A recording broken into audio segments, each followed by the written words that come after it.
zaposlenim v vrtcu in pa tudi otroci, vam gre res velika hvala, da sem jaz imela to čas, da sem lahko šla v Bruselj in prevzela darilo oziroma priznanje finalista, ki smo si ga zaslužili z skupnimi močmi.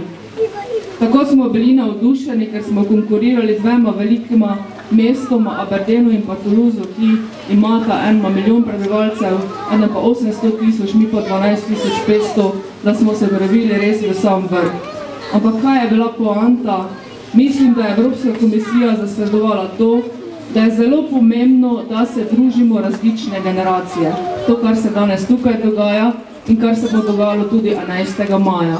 Tu tudi gre seveda zahvala vrtcu, gospe ravnateljici še posebej, da poskušamo se truditi, da se čim več družimo, da si namenimo na smeh, lepo besedo in to je tisto, kar tudi v Evropi cenijo. Jaz sem ponosna na to. Res hvala za to prijetno druženje in seveda vse dobro vam želim in vse najlepše. Hvala lepa.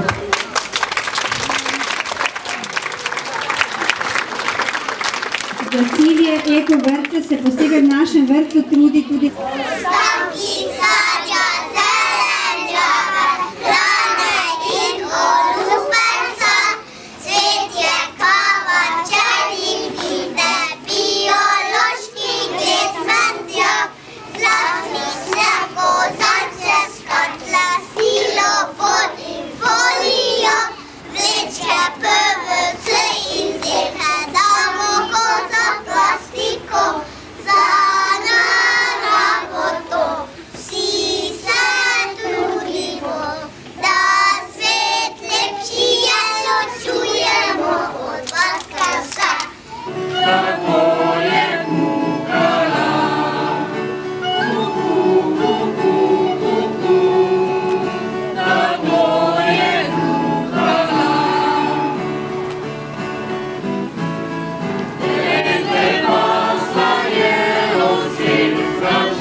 Yeah.